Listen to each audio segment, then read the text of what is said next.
Hello everyone, today lesson we are going to cover topics on exam papers, GCSE foundation level, and we start from this question I have on the screen. Here we have a prism, a hexagon prism that give us, and we also have a formula: pressure is equal to a force over area, and the prism has height 3 meters, the volume is 18, the pressure on the floor is 75 newtons, and we need to find the force exerted by the prism on the floor. And here we have a formula to work on. The formula is pressure is equal to the force over the area. Because I want to find the force, we can make the force the subject by using cross multiplication. Force times 1 is 4, and the equal pressure times the area. So this equation will help us find the force. Force is pressure times the area. And how do we find now the force? To find the force, we have the pressure. So we need to find the area of the face on the floor of the prism. And to find the area, we need to use the volume. We have the volume and we have the height. And this equation will help us find the area. So volume is area times the height, and the area is 6 square meters. Since we found the area, I can now find the force using the formula. Force is pressure times the area, so the force is 75 times the 6. So the force is 450 newtons. The second exercise is exercising statistics and comparing data. The first table here gives us a group, some statistics on a group of year 9 girls. We have the minimum height, we have the maximum height, and also the median. And the second diagram below is the stem and leaf diagram of a group of 15 year 9 boys. And we have some also numbers. These are 15 numbers on the diagram because there are 15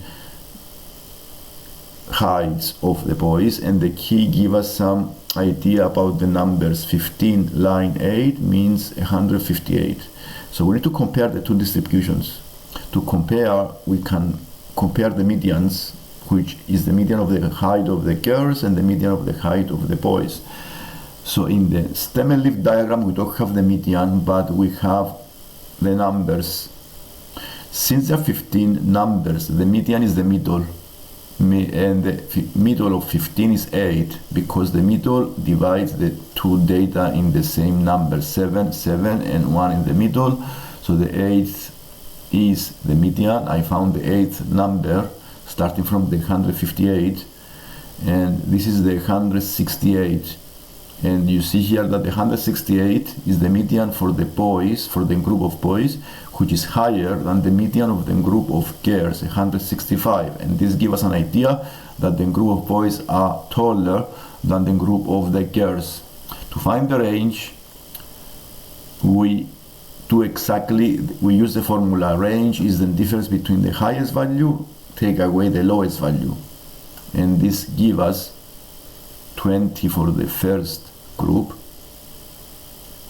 And for the stem and leaf diagram, we have to find the lower value is 158 on the first line, and the highest number is the 182 on the last line. And subtracting these two values, we found the range, and we see that the range of the boys is higher, which means has more variability. And that's all. This is how you compare the two types of data.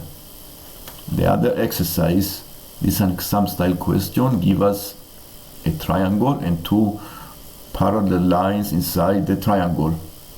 We have some angles, and we need to find the angle X. The angle X is the angle A, and since we have parallel lines, it's useful to remember the properties, and I have summarized them here. You see here that I have alternate angles.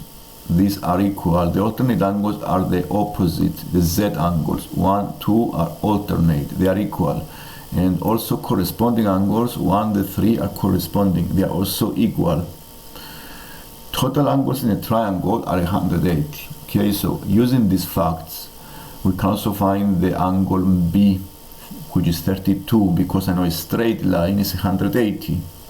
So if a straight line is 180, I subtract 148 and I found the 32. And since 32 is corresponding to C, C is also 32. And because I know the total is 180, I can also find the X, the A, is 85. The next exercise is a problem-solving exercise on percentage. And we need to find the percentage profit. Sin pays £10 for 24 chocolates. He sells 24 chocolates for 50p each. So we need to find the percentage profit. Percentage profit, first we found the profit, which is the difference between the sales and the cost. Sales is 24 times a half, which is £12. Cost is £10. Then difference is the profit, £2. Dividing by 10 give you the 0.2, that is a 20%. And another, here the exercise give you triangles, and we need to see which of them are congruent. Congruent triangles have exactly the same sides and angles, and the only way to check here is to check the opposite angle of the 10 of the triangle A is 80, because the total make 180. And if you see the triangle B, the opposite angle is 45, so this is not congruent to A. If you go to the C here, the opposite angle of the side 10 is 55 and is not 80. So this is not congruent. And the only congruent triangles are the triangle A and the triangle D. The opposite angle of 10 is 80 on both of the triangles. And the other angles are also equal. And that's this question. This is the graphs. For graphs, it's good to memorize the basic graphs. For example, the reciprocal graph. This is an example of the reciprocal graph. The first graph A, this is 1 over x. The second graph is the minus cubic graph, and it goes in this way. And the third one is the cubic graph, goes in the other opposite way. And the parabola is a U-shaped curve that has a minimum at the origin. This is the x square. These are the basic graphs that you need to know. Also, multiplication of mixed numbers. To multiply two mixed numbers, you need to convert them into fractions using the rule I have here. A b over c is a times the c plus the b divided by c. So the 2 on 1/3 is 2 times 3 plus 1 over 3, give you 7 over 3. And I change also the second mixed number, and then I times the two fractions together.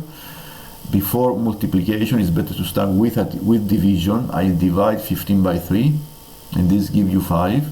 So 5 times 7 is 35, divided by 4. This gives you 8 and 3 over 4. How many times 4 goes to 35? 8 times. Remainder 3. So it's 8 and 3 over 4. And final here is an exercise on sequences. Here you have sequence of numbers 1, 4, 7, 10, 13. You see the numbers change by adding 3 every time, which is an example of arithmetic sequence. If you add 3 every time, then it's a multiple of 3 sequence. And if it's a multiple of 3, you start by writing 3n. The multiple of 3 starts always at 3, and then adding 3 every time. 3, 6, 9, 12. To make the sequence start at 1, then we subtract 2 from the formula. 3n minus 2 is the nth term of this sequence, because I want to make it starting at 1 and not 3.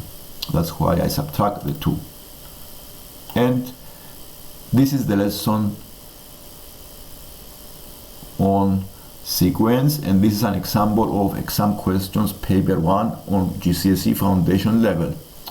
If you have questions, you may ask. Also, if you like the lesson, subscribe so you can see more lessons like this one. I post different videos on different topics and different levels in mathematics. Thank you for watching.